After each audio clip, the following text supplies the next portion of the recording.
So today we will discuss about spring force. Spring force में एक property होती है कि अगर किसी भी स्प्रिंग को हम पुश करते हैं या पुल करते हैं तो वो क्या करता है, एक रिवर्स डायरेक्शन में जो फोर्स लगता है, जैसा कि हम लोग जानते भी हैं कि एक्शन रिएक्शन फोर्स लगेगा। तो अगर हम किसी भी स्प्रिंग को पुश करेंगे या पुल करेंगे एफ फोर्स से, कितने भी फोर्स से पुश करेंगे तो वो स्प्रिंग भी हमें उतने ही फोर्स से रिटर्न में क्या करती है, पुश करेगी या पुल करेगी। तो इसका एक एग्जांपल जैसे कि ये गिवन है,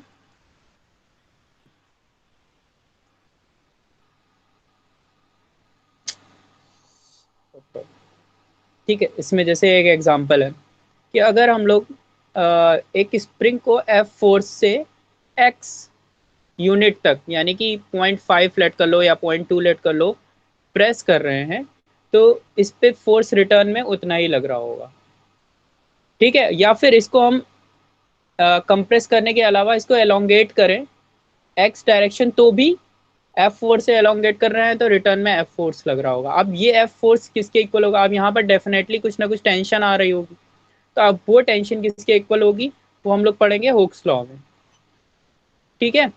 हुक्स लॉ क्या बताता है? हुक्स लॉ बोलता है, हुक्स लॉ बोलता है कि जितने भी फोर्स से हम लोग इसको कंप्रेस कर रहे हैं, एलोंगेट कर रहे हैं, और उसके अकॉर्डिंग ये फोर्स जो होता है वो वेरी होता है। अगर ये इक्विलिब्रियम पोजीशन पे है, ना कंप्रेस है ना एक्सपेंडेबल है, तो उस पर्टिकुलर पॉइंट पे फोर्स कितना लगता है? जीरो लगता है। ये पॉइंट समझ में आ रहा है? हाँ सर। जब वो इक्विलिब्रियम पोजीशन पे होगी, इस पॉइंट पे होगी, तो उस पॉइंट पे फोर्स उसका जीरो लग रहा होगा। अब उसे कंप्रेस कर रहे हैं तो धीरे धीरे फोर्स क्या होगा? बढ़ता जाता है ना। कंप्रेस करने के लिए ज्यादा फोर्स लगाना पड़ेगा, जितना ज्यादा कंप्रेशन करना है, या फिर जितना एलोंगेट करना है उसे, उतना ही ज्यादा फोर्स हमें लगाना पड़ेगा। तो फोर्स क्या करता है? लीनियरली वेरी करता है, किसके रिस्पेक्ट में? एक्स के रिस्पेक्ट में। तो यहाँ से एफ क्या बना हमारा? F is directly proportional to X, बना कि नहीं बना? एक्स के अकॉर्डिंग ही तो वेरी कर रहा है हमारा, हाँ सर। ठीक है। हाँ तो एफ जो होगा वो अगर हम लोग प्रोपोर्शनैलिटी का साइन हटाते हैं तो क्या आता है? के आता है, ठीक। ठीक है। प्रोपोर्शनैलिटी का साइन हटाया तो के आया। और माइनस साइन क्या रिप्रेजेंट करता है? कि जो जिस डायरेक्शन में भी हम लोग एफ लगा रहे होंगे उसका ये अपोजिट डायरेक्शन में होगा फोर्स हमेशा, ठीक है। हाँ हम्म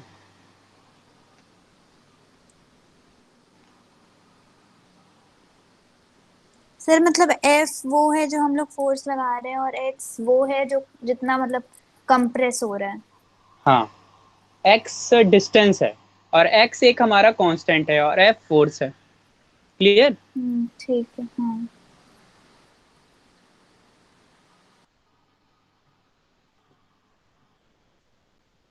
अब हम लोगों ने एक एग्जांपल लिया एक पुली का, जिसमें क्या है कि सपोज ये एक एग्जांपल है, इसमें हम लोगों ने एक स्प्रिंग यहाँ पर लगा दी, m2 मास है, तो डेफिनेटली मास पे तो हमारा m2g लग रहा होगा, इस पे कुछ टेंशन फोर्स लग रहा होगा, स्ट्रिंग है, ठीक है। और ये टेंशन फोर्स, क्योंकि एक स्ट्रिंग सिंगल स्ट्रिंग है तो through out tension force equal होगा, और m1g और n तो लग ही रहा होगा। अब ये डेफिनेटली कुछ ना कुछ एक्सेलरेशन से नीचे जा रहा होगा, है ना। तो एक्सेलरेशन से नीचे जाता है तो एक्सेलरेशन हम लोग डायरेक्टली कैसे निकालते हैं? नेट फोर्स अपॉन टोटल तो मास। मास। तो नेट फोर्स सिर्फ यही फोर्स है जिस जो एक्सेलरेट कर रहा होगा, है ना। तो नेट फोर्स कितना है? m2g। और टोटल मास कितना होगा? एक m1 और एक m2, टोटल मास कितना हुआ? m1 plus m2। तो एक्सेलरेशन फाइंड आउट हुआ यहाँ से, बोलो, हाँ ठीक है। एक्सेलरेशन फाइंड हो गया। अब हम लोग टेंशन कैसे फाइंड आउट करते थे?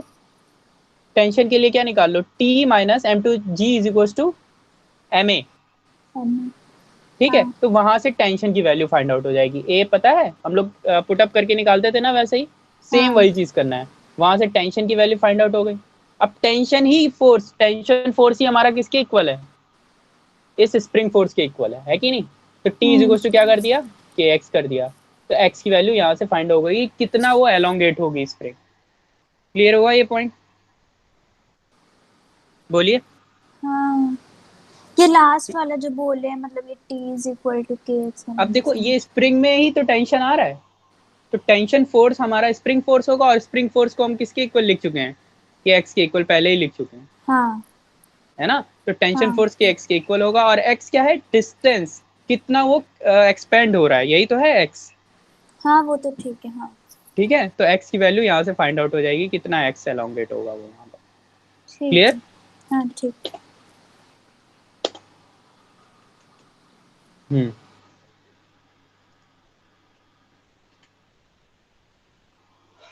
एक और केस हमने लिया हुआ है, कॉपी अगर आपके पास हो तो निकाल लीजिए। Consider a spring attach to a fix support at one of its end end to a box at another end, which one is on rest and a smooth floor as shown in figure. Donate mass of a spring box by m and acceleration due to gravity by g। सारी चीजें same है। तो अगर एक box को हम लोग push कर रहे हैं हॉरिजेंटली, तो एक्स डिस्प्लेसमेंट टूवर्ड्स करने के लिए, और इसको फिर रेस्ट कर दिया है, हेल्ड एट रेस्ट। तो इसके लिए हमें क्या बनाना है, एक एफबीडी बनाना है, इसका फ्री बॉडी डायग्राम बनाना है, और force exerted by the box, हम फोर्स हमारे ऊपर कितना फोर्स एग्जर्ट कर रहा होगा, and right all the action reaction for, basically इसका पूरा एफबीडी बना लोगे तो सारी चीजें क्लियर हो जाएंगी। ठीक है, तो बनाओ इसका हाँ एफबीडी।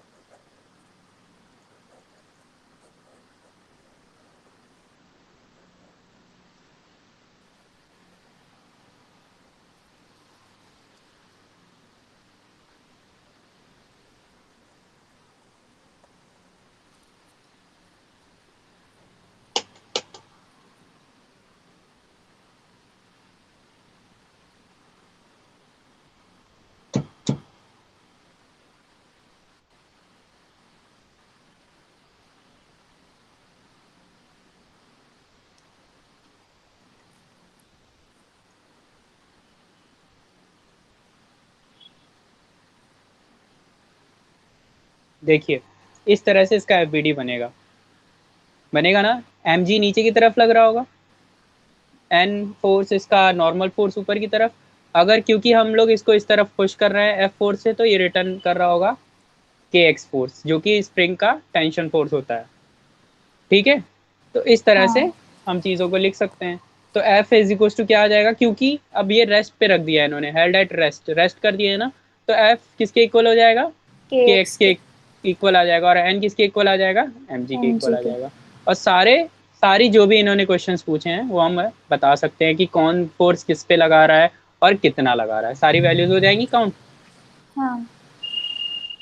ठीक है, अब देखो इसमें हमें ये बहुत अच्छा क्वेश्चन है, ये आज बहुत प्रॉब्लम कर रहा है यार, सर रीस्टार्ट कर लीजिए। टाइम लग जाएगा उसमें काफी। ठीक, फिलहाल तो तुम्हें दिख रहा होगा ये, है ना। इस क्वेश्चन को सॉल्व करने की कोशिश करो, और इसमें हमें एक्स की वैल्यूज निकालनी है दोनों ही केसेस में। एक्स वन और एक्स टू कितना आएगा, दो स्प्रिंग है तो दोनों में अलग अलग आएगा, एक्स वन और एक्स टू की वैल्यू फाइंड आउट करनी है। ठीक है, तो करो जरा, निकालो, तब तक हम देखते हैं इसको कुछ सही करने की कोशिश करते हैं।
देखो पहला हमने इसका एफबीडी बनाया, ठीक है, तो इसके एफबीडी में mg नीचे की तरफ लग रहा है और t2 ऊपर की तरफ लग रहा है, और कोई एक्सेलरेशन तो है नहीं, तो t2 की वैल्यू सीधे किसके इक्वल आ जाएगी, 20 न्यूटन के इक्वल आ गई, mg के इक्वल, फर्स्ट केस।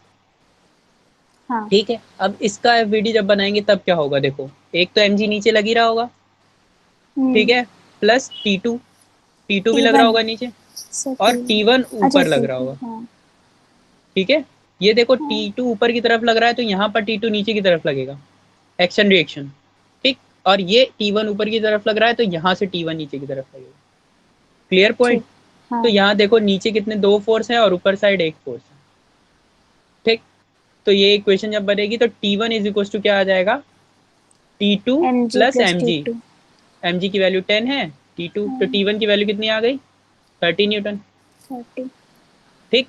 अब T1 के लिए क्या दिया हुआ है, x की वैल्यू गिवन है, इसके लिए भी इसके लिए भी, तो T1 is equal to K X one होगा, ठीक है, तो 100 into X one is equal to 30, तो x1 की वैल्यू 0.3 आ गई, ठीक। हाँ। सिमिलरली सेकंड केस के लिए T2 is equal to K x to, तो इसके लिए भी वैल्यूज हमारी 0.2 मीटर है।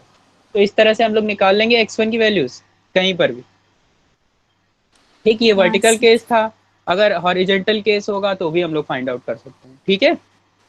हाँ। ये क्वेश्चन करिए आप लोग जरा। इसमें हम लोगों ने बात की है कि smooth string system shown in figure, surface are smooth, string is massless and inextensible, find the acceleration of the system, tension in the string and extension in the spring, ठीक है। तो एक्सेलरेशन जल्दी बताओ कितना आएगा फटाक से बताओ। Sir force total. Total force upon total mass, तो हाँ। टोटल फोर्स कितना लग रहा होगा, एक तो mg इसकी वजह से और हाँ एक mg इसकी वजह से, इसकी वजह से। ठीक है, तो टोटल कितना हो गया, 3 to सर 5 इंटू पहले 10, वाले की वजह से नहीं लगेगा कुछ, वो जो ए। इसकी वजह से बताओ एक्सेलरेशन आएगा, इसकी वजह से तो कैंसिल आउट हो जाएगा mg और n, हाँ। है ना, इसकी वजह से हाँ। एक्सेलरेशन तो आ नहीं रहा होगा, क्योंकि ये नहीं। दोनों ही इसको क्या कर रहे होंगे, नीचे की तरफ खींच रहे होंगे, जिसकी वजह से एक्सेलरेशन आ रहा होगा, हाँ। है ना। इसकी वजह से हाँ। कोई एक्सेलरेशन नहीं आएगा, क्योंकि ये हमेशा फोर्स एक दूसरे को कैंसिल आउट कर रहा होगा, बट इन दोनों की वजह से जो एक्सेलरेशन आ रहा होगा उसकी वजह से ये टेंशन फोर्स जनरेट हुआ होगा, और ये टेंशन फोर्स उसी एक्सेलरेशन से इसको इस तरफ ले जा रहा होगा, और ले जा रहा होगा कि नहीं ले जा रहा हाँ। तो फिर अब मतलब हम लोग खाली इसी दो को कंसीडर करेंगे और मास भी नहीं दो का ना। होगा। मास तो सबका, मास तक पहले। टोटल लेंगे, मास टोटल लेंगे, बट एक्सेलरेशन सिर्फ इन दोनों की वजह से आ रहा है, अच्छा ठीक है। ठीक है। या फिर एक काम कर सकते हो आप, अगर आपको ऐसे नहीं समझ में आ रहा है, आप इसका एफबीडी बनाओ, फिर इसका एफबीडी बनाओ, फिर इसका एफबीडी बनाओ, और तीनों के एफबीडी से तीन इक्वेशन बनेंगी, बनेंगी कि नहीं बनती थी, याद है। हाँ हाँ हाँ। फिर तीनों इक्वेशन को ऐड कर दो तो एक्सेलरेशन आ जाता था। या फिर हाँ। अभी क्या करो, सीधे अगर डायरेक्ट निकालना है तो नेट फोर्स कितना हुआ, 50, क्योंकि 3 to 5 50। Into 10 upon total mass कितना है, 3 to 5 और 1 6, ये हमारा 6। एक्सेलरेशन आ जाएगा। देखो आया एक्सेलरेशन 50/6। ये हाँ। देखो इन्होंने तीन इक्वेशन बनाकर ही किया है, 3g माइनस के एक्स, ये फर्स्ट के लिए, सेकेंड के लिए 2g plus K X minus T, इसके लिए 2g plus K X minus T बनेगा, इज इक्वल टू 2a, हाँ। फिर third case t is equal to a, क्योंकि ये इधर ही जा रहा होगा और इधर ही एक्सेलरेशन है, तो t is equal to a, तीनों को ऐड कर दो तो एक्सेलरेशन आ जाएगा, ठीक है। ठीक। ठीक है ठीक। अब t is equal to M A है, यहाँ पर m इंटू ए होता है, m कितना है 1 है, इसलिए t is equal to a लिखा गया है, ठीक। तो t की वैल्यू निकालने के लिए सीधे t की वैल्यू a के इक्वल है, तो सीधे सीधे t की वैल्यू आ गई, आ गई ना, t की वैल्यू सीधे सीधे आ गई, टेंशन इन द स्ट्रिंग, ठीक। अब क्या निकालना है, एक्सटेंशन, अब इसमें टेंशन कितना होगा ये फाइंड आउट करना पड़ेगा, है ना, बोलो। हाँ। इस वाले के लिए तो ये सेकंड वाला यूज कर लो इक्वेशन, या फिर फर्स्ट वाला यूज कर लो, कुछ भी एक, कोई एक इक्वेशन यूज कर लो, तो 3g तो माइनस के एक्स आ एक्स इज इक्वल जाएगा। टू, तो वहां हाँ से x की ठीक। वैल्यू फाइंड आउट हो जाएगी, ठीक है। क्लियर हो गया, हाँ सर। ओके। सर के की वैल्यू क्या रखेंगे। के की वैल्यू, के की वैल्यू ये गिवन है देखिए, 50 न्यूटन पर मीटर, हाँ। ठीक ठीक ठीक। ठीक है। हम्म। ओके, तो ये स्प्रिंग के केसेस इतने ही थे। हम लोगों ने स्प्रिंग के बारे में पढ़ लिया। इसके पहले हम लोगों ने पुलिस के बारे में पढ़ा था। ठीक है, तो ये सारे केसेस हमारे खत्म हो चुके हैं बेसिकली। हाँ सर, हम क्वेश्चन लगाए हैं सर, 2-3 में डाउट है तो आपको भेज देंगे। हाँ भेज देना, डेफिनेटली भेज देना। ठीक है, तो ठीक उसके है सर। सॉल्यूशन मैं प्रिपेयर करके तुम्हें भेज दूंगा। अब आज हम लोग पढ़ेंगे फ्रेम ऑफ रेफरेंसेस के बारे में थोड़ा सा। ठीक है, फ्रेम ऑफ रेफरेंसेस क्या होते हैं कि हम लोग जिसके रिस्पेक्ट में चीज़ों को देखते हैं, जैसे कि कोई पर्सन रेस्ट पे है, या कोई पर्सन पर्टिकुलर वेलोसिटी से जा रहा है, या कोई पर्सन एक्सेलरेशन के साथ जा रहा है, तो उसको हम लोग जहाँ से देख रहे हैं उसे बोलेंगे फ्रेम ऑफ रेफरेंस। ठीक है, जिस पर्टिकुलर पॉइंट से चीज़ों को देख रहे हैं हम लोग उसे बोलते हैं फ्रेम ऑफ रेफरेंस। अब फ्रेम ऑफ रेफरेंस दो टाइप के हो सकते हैं, एक इनर्शियल फ्रेम ऑफ रेफरेंस, एक नॉन इनर्शियल। तो इनर्शियल वो होंगे, या तो हम खुद, जैसे कि हम हैं व्यूअर, हम हैं देखने वाले, तो हम फ्रेम ऑफ रेफरेंस हो गए। और हम किसी मोटरसाइकिल को देख रहे हैं या फिर व्हीकल को देख रहे होंगे, तो हम अगर रेस्ट पे हैं तो हम कैसे हो गए, इनर्शियल फ्रेम ऑफ रेफरेंस हो गए। इवन अगर हम लोग कांस्टेंट वेलोसिटी से मूव कर रहे होंगे, ठीक है, तो हम लोग क्या हो गए, इनर्शियल होंगे। दोनों ही केसेस में या तो रेस्ट होना चाहिए केस, या कांस्टेंट वेलोसिटी से मूव करना चाहिए। दोनों ही केसेस में हम लोग इनर्शियल फ्रेम में हैं। बट सपोज हम एक्सेलरेट कर रहे हैं कुछ एक्सेलरेशन से, या फिर डी एक्सेलरेट कर रहे हैं, रिटार्ड कर रहे हैं, तो दोनों ही केस में हम क्या होंगे, नॉन इनर्शियल फ्रेम होंगे। ठीक है, non inertial frame of reference. दोनों में डिफरेंस समझ में आया, non inertial frame of reference क्या होगा और इनर्शियल फ्रेम ऑफ रेफरेंस क्या होगा। ठीक है, हाँ सर। अब सीडो फोर्स क्या होता है बेसिकली, देखो जैसे कि इसमें एग्जांपल में देखो, अगर हम लोग रेस्ट पे होंगे तो इसे भी ये रेस्ट पे लग रहा होगा और ये खुद भी रेस्ट पे होगा। बट अगर हम लोग देखो ए एक्सीलरेशन से इधर जा रहे होंगे, तो ये जो होगा, ये पर्सन ये तो खुद तो रेस्ट पे होगा, बट ये क्या होगा, इधर चला जाएगा। एक बॉल जो है, ये जो सस्पेंडेड है एक स्ट्रिंग से, ये कुछ एंगल लिफ्ट हो जाएगी। ये इस पे कोई फोर्स लग रहा था बताओ, कहीं से भी नहीं लग रहा था ना। यही सीडो फोर्स है जो इसको इधर साइड ले जा रहा है, मूव करा रहा है। ठीक है, ठीक है सर। ये सीडो फोर्स है। और ये क्या है, और ये कहीं से भी सिर्फ एक स्ट्रिंग से कनेक्टेड है, इसलिए इधर चला गया। अगर ये भी टेबल पे रखा होता तो डेफिनेटली ये इधर मूव कर जाता, क्योंकि इसका मास कम था और इसका मास ज्यादा है। ठीक है, हम्म। ओके। अब इसी का हम लोगों ने एक प्रॉब्लम ले लिया लास्ट वाले केस का। ठीक, अब सपोज एक पेंडुलम है और इसका मास m है, वही पेंडुलम यहाँ पर सस्पेंडेड है, और एक मूविंग ट्रेन है जिसकी एक्सिलरेशन a है, और वो थीटा एंगल क्या कर रहा है, इक्विलिब्रियम पोजीशन से हट जा रहा है। और हमें इसमें टेंशन, इस स्ट्रिंग में कितनी टेंशन है और ये थीटा एंगल है, कितना होगा फाइंड आउट करना है। तो बताओ, फाइंड आउट कर सकते हो। हाँ सर। अब देखो क्या करो, एक काम करो, इस बॉल का एफबीडी बनाओ। तो इस बॉल में एक, क्योंकि ये इधर मूव कर रहा था ना, हमारा पूरा फ्रेम किधर मूव कर रहा है, इधर फ्रेम मूव कर रहा है। लेकिन इस बॉल पे सीडो फोर्स किधर लग रहा है, इधर लग रहा है। बात समझ में आई लेफ्ट। सीडो फोर्स की, हाँ। है ना।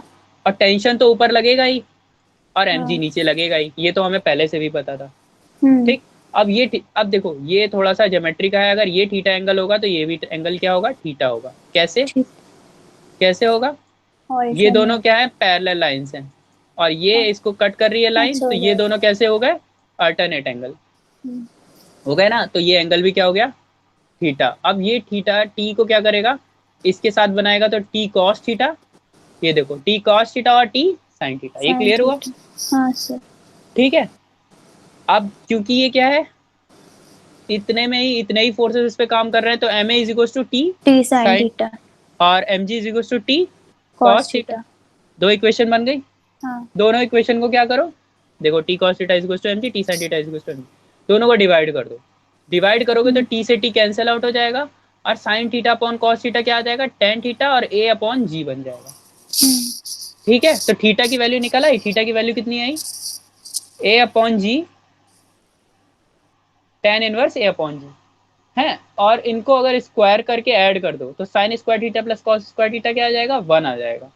और सिर्फ क्या बचेगा, टी, टी कितना आ जाएगा, एम अंडर रूट ए स्क्वायर प्लस बी स्क्वायर। दोनों इक्वेशन सॉल्व हो गई कि नहीं हो गई, बोलो। या इवन ये भी कर सकते हो, अगर थीटा की वैल्यू पता चल गई, सपोज 30 डिग्री आया, तो 30 की वैल्यू यहाँ पुटअप कर दो, है ना, तो टी की वैल्यू आ जाएगी। हो गया ना केस हाँ सॉल्व। सर, हाँ। वैसे भी कर सकते हो और ऐसे भी कर सकते हो, दोनों ही केसेस। तो सीडो फोर्स का सर एक हमको एग्जाम्पल। नहीं समझ में आया। नहीं समझ में आया ये वाला पार्ट, हम्म, कहाँ से नहीं आया, एक बार फिर से बता दीजिए सर। ये, अच्छा ये देखो, एक हमारा क्या है, सपोज एक ट्रेन है जो ए एक्सेलरेशन से इधर मूव कर रही है, ठीक है। तो अभी हम लोगों ने बात की इस बॉल पे जो कि सस्पेंडेड है, इस पे एक सीडो फोर्स लगेगा इसके अपोजिट डायरेक्शन में, इधर डायरेक्शन, ठीक है। ये अभी हम लोग पीछे बात कर चुके थे सीडो फोर्स के बारे में, ठीक। क्योंकि ये नॉन इनर्शियल फ्रेम है, नॉन इनर्शियल फ्रेम में ही हमारा क्या लगता है, सीडो फोर्स काम करता है। तो अगर ये एम ए फोर्स इधर लग रहा है इस बॉल पे, तो हमने इसका एक एफ बी डी बनाया, तो एम ए इधर लगेगा, एम जी नीचे लगेगा, और ये टी तो लगेगा, ये दोनों फोर्स तो लगेंगे ही, ठीक है। यहाँ तक क्लियर हुआ एफ बी डी। अब एफ बी डी को टी को दो पार्ट में डिवाइड कर लो, टी कॉस थीटा और टी साइन थीटा, हो गया। ये भी पॉइंट हाँ क्लियर होगा, ये तो सिंपल था। अब T is equal to, T cos theta is equal to M G, equation number 1, T sine theta is equal to M A, equation number 2। अब इक्वेशन नंबर 2 को 1 से डिवाइड कर दो, तो T sine theta upon T cos theta, तो T से T cancel out हो जाएगा, sine theta upon cos theta क्या आ गया, टेन थीटा आ गया, हम्म, ठीक। और क्योंकि ए अपॉन जी होगा, क्योंकि हम लोग इक्वेशन नंबर 2 को 1 से डिवाइड कर रहे हैं, ठीक है, तो ए अपॉन जी आ गया। तो थीटा इज इक्वल टू क्या आ गया, टेन इनवर्स ए अपॉन जी, हम्म, ठीक है। अब कुछ ना कुछ थीटा की वैल्यू आएगी, थीटा की वैल्यू सपोज 30 डिग्री आई, लेट कर लो 30 आई, यहाँ पर पुटअप कर दोगे तो टी की वैल्यू फाइंड आउट हो जाएगी,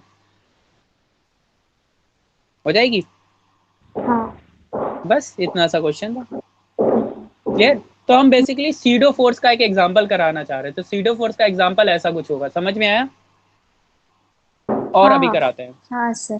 अब इसमें देखो, पढ़ो जरा क्वेश्चन क्या है। सर, वो वाला वो, कॉपी कर लो एक बार। हाँ बिल्कुल कर लो कॉपी।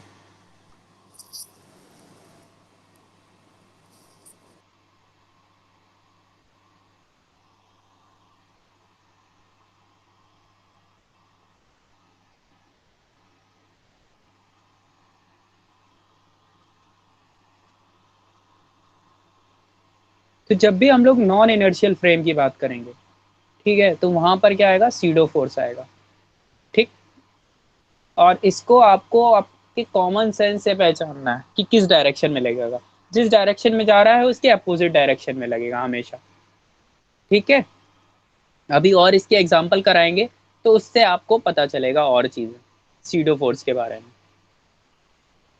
हो गया कॉपी।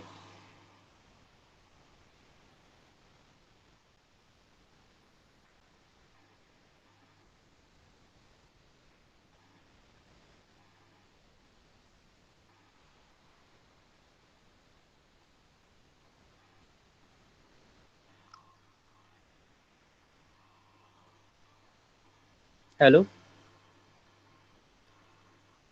हाँ हाँ, बस हो गया। ऑडिएबल है ना, आवाज आ रही है।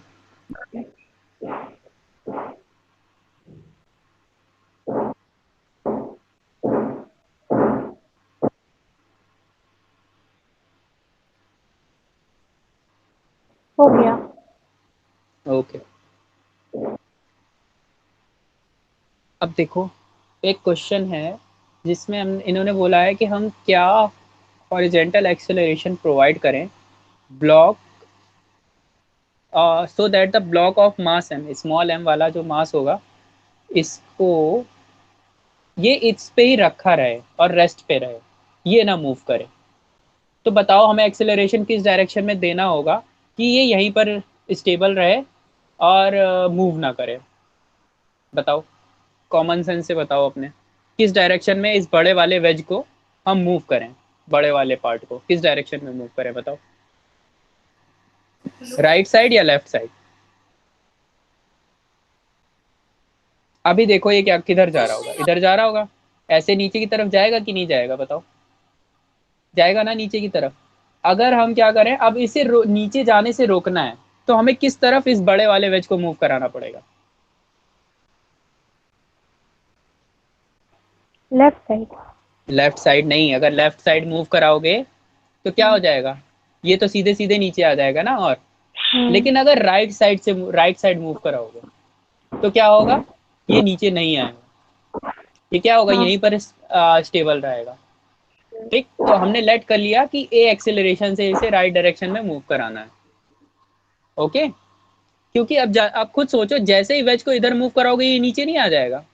हाँ बोलो, हाँ हाँ तो हम। इसका मतलब हमें किस डायरेक्शन में मूव कराना है, राइट में मूव कराना है।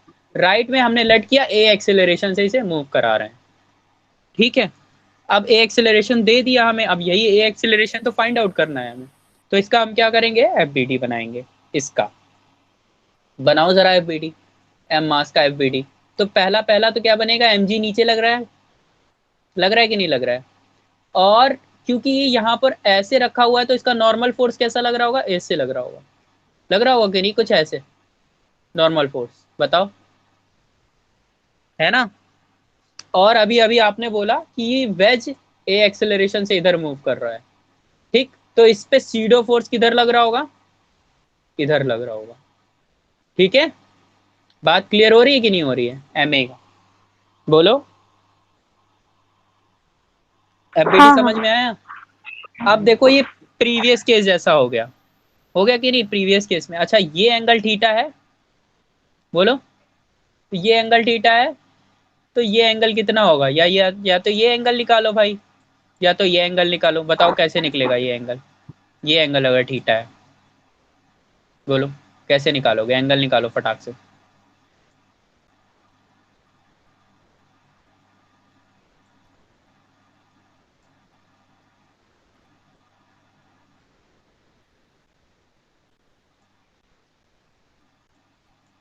ये एंगल थीटा आ जाएगा आपका। ठीक है, कैसे? इसमें देखो, अगर ये थीटा है तो ये एंगल 90 माइनस थीटा हुआ, और क्योंकि ये एंगल 90 माइनस थीटा हुआ और ये पूरा 90 है, तो ये फिर से क्या आ जाएगा, थीटा आ जाएगा। क्लियर? हाँ ज्योमेट्री से थोड़ा सा आपको निकालना पड़ेगा एंगल। अब ये एंगल थीटा है तो ये क्या आएगा, एन कॉस थीटा, और ये क्या आ जाएगा, एन साइन थीटा। आ गया? हाँ हाँ बस हो गया आपका काम। आप एक बार इन दोनों को इक्वेट कर दो, एक बार इन दोनों को इक्वेट कर दो, दो इक्वेशन होंगी, और एक सिर्फ एक एक्सेलरेशन अननोन है, और ये एन अननोन है, एन। इन दोनों की वैल्यू फाइंड आउट हो जाएगी। ठीक है, दो इक्वेशन दो अननोन से। इसका सॉल्यूशन भी देख लेते हैं। देखो, इन्होंने एफ थोड़ा सा अच्छा बनाया हुआ है, इसमें क्लियर शायद तुम्हें और समझ में आ जाए। देखो, इसका एफ समझ में आ रहा है कैसे बना है? देखो, एक तो एम नीचे की तरफ लग रहा है ना, एन ऊपर की इधर डायरेक्शन में लगेगा, इसके परपेंडिकुलर डायरेक्शन में। तो आप एक काम कर सकते हो, एम को इस पार्ट में डिवाइड कर सकते हो। ये थीटा है तो डेफिनेटली ये भी थीटा आएगा, तो एम को भी डिवाइड कर सकते हो, और हमने एन को डिवाइड कर लिया था तो किसी को भी आप डिवाइड कर सकते हो। इन्होंने एम को दो पार्ट में डिवाइड किया, तो ये इसके साथ एंगल बना रहा है, तो ये एम कॉस थीटा, और ये वाला क्या कंपोनेंट हो जाएगा, एम साइन थीटा। उस तरह से भी आप निकाल सकते हो। और एम ए देखो इधर जा रहा है, तो एम ए के साथ ये थीटा बनेगा, तो ये कॉस थीटा और ये साइन थीटा। इस तरह से भी आप सॉल्व कर सकते हो इस इक्वेशन। क्लियर? बोलो। हम्म। ठीक है, मेरा वाला ज्यादा इजी था कंपैरेटिवली तो इनके सॉल्यूशन के। ठीक, आप एन को दो पार्ट में डिवाइड कर लो, बस एन के साथ थीटा एंगल निकाल लो, किधर होगा थीटा एंगल। ठीक है, तो एन के साथ निकालोगे तो सिर्फ एक को ही आपको दो पार्ट में कन्वर्ट करना पड़ेगा। यहाँ पर एम ए को भी कन्वर्ट करना पड़ रहा है और एम को भी कन्वर्ट करना पड़ रहा है। आप किसी एक को कन्वर्ट कर लो, आपका सोल्यूशन आ जाएगा। ठीक है, नेक्स्ट है, what horizontal acceleration should be provided to the wedge so that the block of mass placed on the wedge falls freely। मतलब ये क्या करे, फ्रीली गिर जाए। फ्रीली कैसे गिरेगा बताओ, अब हमें एक्सेलरेशन किधर देना पड़ेगा, ये सीधे ऐसे नीचे गिर जाए, तो कैसे देंगे एक्सेलरेशन, इधर देंगे, ठीक है, बोलो समझ में हाँ आ रहा है ना। जब हाँ इधर एक्सेलरेशन देंगे तो ये ब्लॉक सीधे नीचे गिर जाएगा, और ए एक्सेलरेशन लेट कर लिया हमें देना पड़ेगा। और एक और बात है, अगर ये फ्रीली नीचे गिरने की कंडीशन में आ गया तो इसका नॉर्मल फोर्स कितना आएगा ये बताइए जरा। अगर ये नीचे गिर रहा है तो नॉर्मल फोर्स जीरो नहीं हो जाएगा, हो जाएगा ना जीरो, बोलो। ये सारी चीजें आपको क्या करनी पड़ेंगी, आपको अपने माइंड से, कॉमन सेंस से पता करनी पड़ेंगी, नहीं तो आप फिर से वही पूरा सॉल्यूशन करोगे और देख लास्ट में नॉर्मल फोर्स की वैल्यू जीरो आएगी। या फिर आप ऐसे ही कॉमन सेंस से देख लो, अगर ये फ्रीली नीचे की तरफ गिर रहा है तो इसका नॉर्मल फोर्स जीरो है, ऐसे भी आप फाइंड आउट कर सकते हो, ठीक है। चलो इसका एफबीडी बनाओ, देखो बना है एफबीडी, इसका निकालो इसका सॉल्यूशन।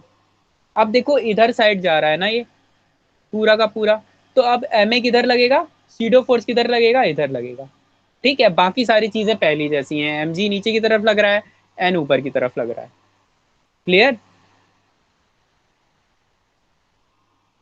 इसका सॉल्यूशन भी किया मैंने, देखो इन्होंने भी लिखा हुआ है एन डायरेक्टली जीरो आ जाएगा, ठीक है। एन अगर जीरो आ गया तो सेकेंड केस बचा सिर्फ, सेकेंड केस में किसको इसके इक्वल कर दो, M ji sine theta is equal to M G cos theta, M A sine theta is equal to M G cos theta, ये बस दोनों इक्वेट कर दो, ए की वैल्यू आ जाएगी, ओके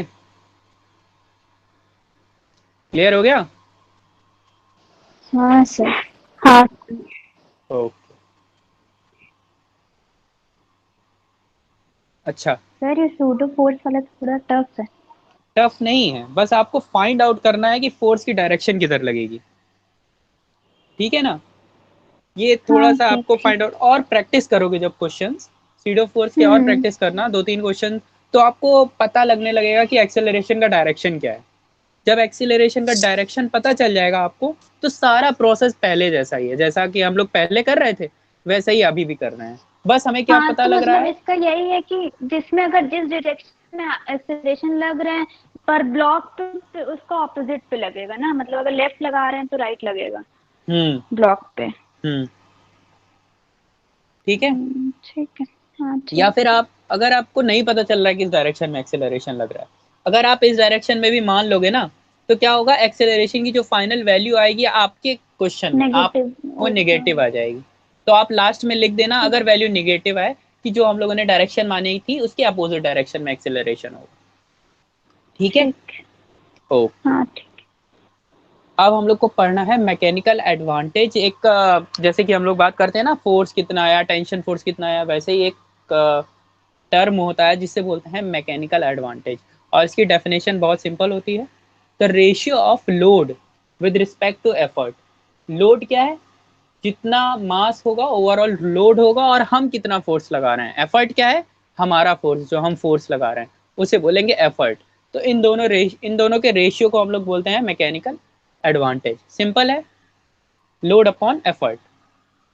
ठीक है, एक एग्जांपल भी दिया हुआ है कि सपोज इसको हम एफ फोर्स से ऊपर की तरफ खींच रहे हैं और लोड कितना है, एम जी है, लोड कितना है, एम जी, इवन बट ये इधर साइड जा रहा होगा एम जी साइन थीटा से, ये एम जी कॉस थीटा से नीचे जा रहा होगा, तो मैकेनिकल लोड क्या आ जाएगा इंक्लाइंड प्लेन पे, एम जी अपॉन एफ। तो एफ की वैल्यू देखो, इन दोनों को इक्वेट करो कितनी आएगी, एम जी साइन थीटा आएगी कि नहीं आएगी, यहाँ पर एफ बी हाँ डी सर। बनेगा जब एफ इज हाँ। Equal to M G sine theta आ जाएगा, तो एफ की वैल्यू एम जी साइन थीटा, एम जी से एम जी कैंसिल आउट, तो मैकेनिकल एडवांटेज कितना आ गया, one upon one sine, upon सेंटी upon cos cos theta. Theta. ये हाँ कोई ठीक है। फॉर्मूला नहीं है, ये सिर्फ एक एग्जांपल है, ठीक है। हम्म। एक और एग्जांपल इसी का ही है, मैकेनिकल एडवांटेज का, निकाल सकते हो इसका मैकेनिकल एडवांटेज, ट्राई करो जरा एक बार अपने मन से, फिर बताओ मुझे कितना आएगा। सर लोड अपॉन एफर्ट है ना। हाँ लोड अपॉन एफर्ट, तो पहले लोड बताओ कितना है, ठीक। लोड लोड, 20 kg है। हाँ, और फोर्स में एम जी हो जाएगा ना, 20 × 10 5। यानी 200, 200 हो जाएगा हाँ। और ठीक है। एफर्ट 5 है। 5 कैसे है यही तो बताओ, एफ की वैल्यू 5 कैसे आ रही है, 5 kg भी वो लिखा है ना, फोर्स ऑफ ये तो 5 kg सॉल्यूशन है। है, ये तो सॉल्यूशन है, ये सॉल्यूशन है। अरे सर क्वेश्चन में लिखा है। कहाँ लिखा हुआ है? अच्छा, अप्लाइंग बाय फोर्स 5 kg, हाँ ठीक है। हाँ ठीक है, तो फिर हमारा फोर्स तो गिवन है और हमें पता है हमारा लोड कितना है 20, तो मैकेनिकल एडवांटेज 4 आ जाएगा। सिंपल था ये तो। मुझे लगा एफ निकालना पड़ेगा, हाँ नहीं निकालना है। ठीक है, हाँ अच्छा अब हम लोग बात करते हैं ट्रांसलेशनल इक्विलिब्रियम की। जब हम लोग याद करो स्टार्टिंग में हम लोग एक लॉ पढ़ रहे थे। फर्स्ट लॉ क्या था जरा बताओ? न्यूटन्स का लॉज ऑफ मोशन का फर्स्ट लॉ क्या लॉ था? Of inertia. हाँ, क्या बोलते हैं उसमें हम लोग? According to this law, body continues to be in the state of rest or in the state of uniform motion unless an external unbalanced force is applied to it. हाँ, unbalanced force applied on it. तो यहाँ पर अगर balanced force होगा तो net resultant क्या आता है? 0 आता है। और उसका ओवरऑल जो जो हमारा उस पर नेट फोर्स होगा वो 0 होगा, यानी कि उसका एक्सेलरेशन भी 0 होगा। और एक्सेलरेशन 0 है तो उस वो पहले जिस पोजीशन में था, अगर वो रेस्ट में था तो रेस्ट पे ही रहेगा, अगर मोशन में था तो मोशन में ही रहेगा। वो प्रीवियस कंडीशन को होल्ड करेगा। और हम लोग लेट करते हैं कि हमारी प्रीवियस कंडीशन क्या है? रेस्ट है। हमेशा हम लोग यही मान के चले के जब तक कि गिवन ना हो। ठीक है, तो हम लोगों ने लेट कर लिया एक ब्लॉक है ये बड़ा सा, ये रेस्ट पे है और इस पे ढेर सारे फोर्सेस लग रहे हैं F1 F2 Fn।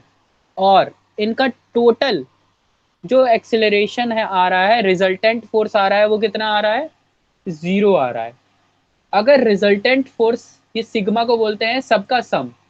ठीक है, सिग्मा का मतलब होता है सारे फोर्सेस का सम हम कर रहे हैं। ठीक, अगर सारे फोर्सेस का सम 0 आ रहा है तो इसका मतलब वो इक्विलिब्रियम कंडीशन पे है। ठीक है, इक्विलिब्रियम कंडीशन पे है जब वो उसका फोर्स आ रहा है, अगर उसका रिजल्टेंट फोर्स 0 आ रहा है।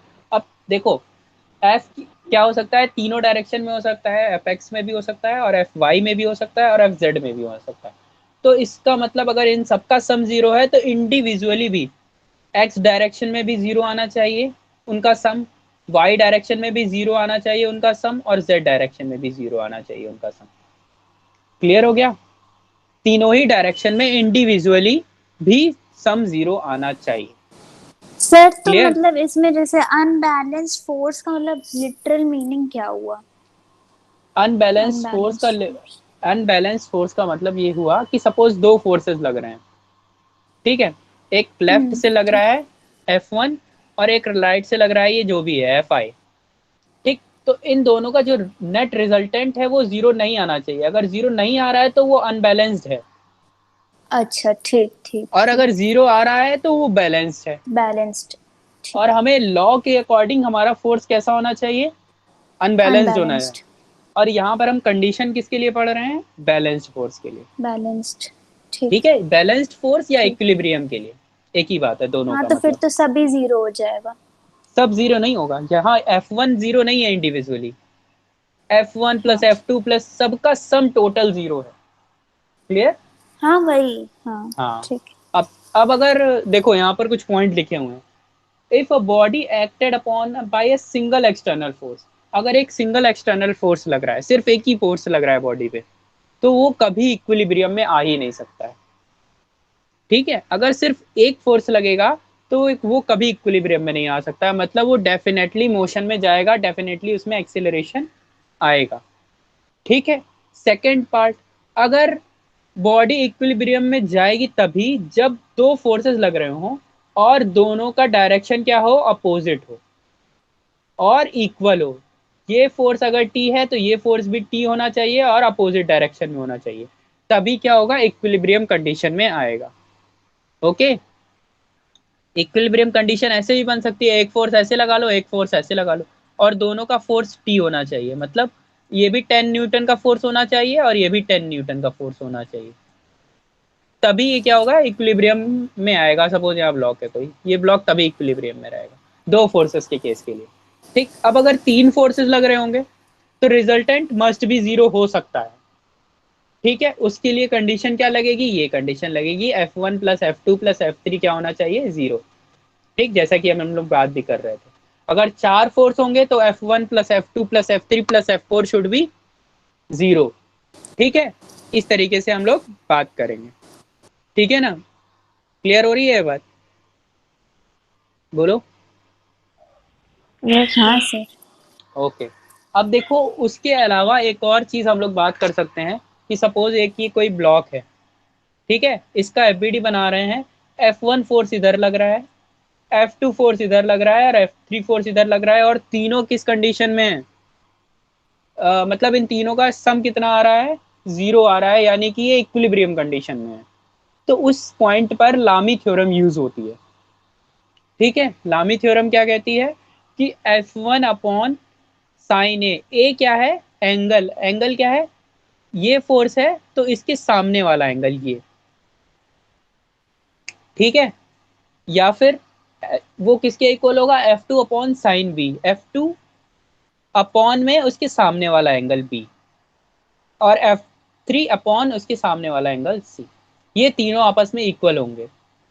ठीक है ली, और इसके लिए कंडीशन याद रखना, इक्विलिब्रियम होना चाहिए। क्या होना चाहिए? इक्विलिब्रियम पे ही ये मिलेगा हमें। ठीक, जब बैलेंस्ड होंगे तीनों फोर्स। तो ये लामी थ्योरम समझ में आई?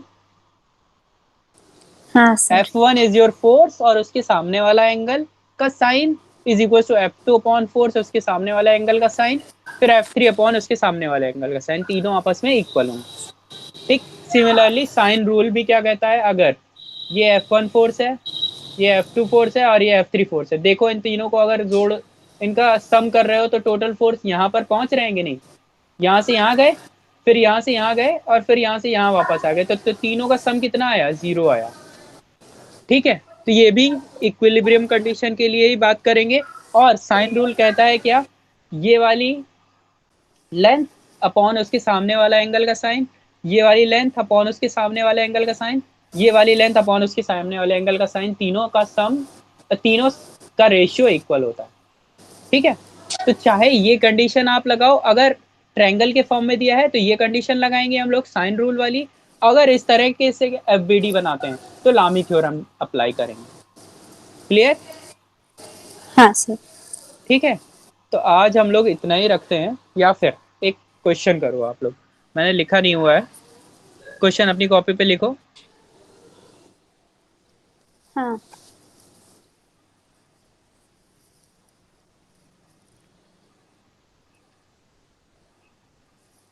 ठीक है,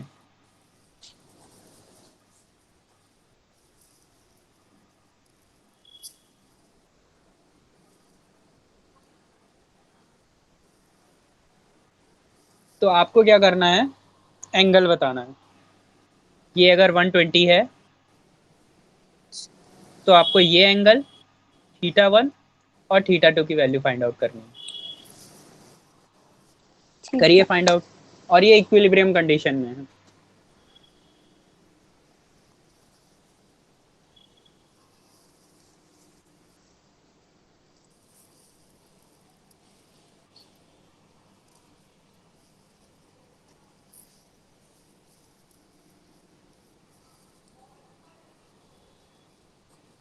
सर। हम्म, जैसे ये जो है मतलब 120 ये पूरा फिर साइन है कि नहीं, साइन सी के बताइए जरा। बराबर होगा ना? हाँ, तो 10 अपॉन वो लगाइए, कौन सा लामी थ्योरम लगाओ। हाँ 10 न्यूटन अपॉन ये θ1 है, 10 साइन है। Upon sine θ1।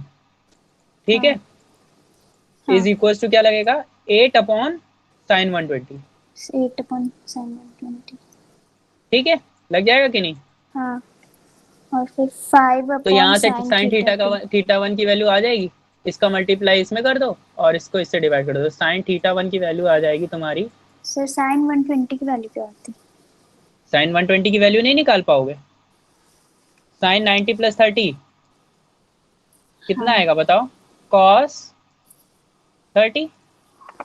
cos बोलो, 30। हाँ कॉस 30 की वैल्यू पता है कि नहीं पता? √3/2। √3/2, सिंपल है। फिर साइन थीटा की वैल्यू कितनी आ गई? 10 साइन 120 की वैल्यू √3/2 अपॉन 8। बस, ये साइन θ1 आ गया, तो यहाँ से θ1 की वैल्यू आ जाएगी। सिमिलरली इसके साथ ले लो, 5 न्यूटन अपॉन वो साइन तो थीटा फिर है, तो हो इसके साथ भी जाएगा, होगा, तो हो जाएगा ना अभी 360 इस में से तरह के माइनस क्वेश्चन। भी कर देंगे तो हो जाएगा। हाँ सर ठीक है, ठीक। इस तरह के क्वेश्चन आपको सॉल्व करने हैं, अब हो जाएंगे। ठीक है सर।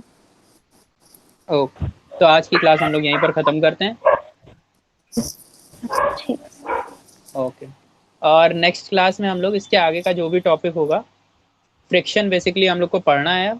सर इसके हाँ, बाद वो पढ़ा दीजिए, वर्क पावर एंड एनर्जी, वो टेस्ट में भी आएगा। अच्छा ये ग्रेविटेशन, जो दोनों में से आपको करना है, जो ठीक सही है, लगे मतलब।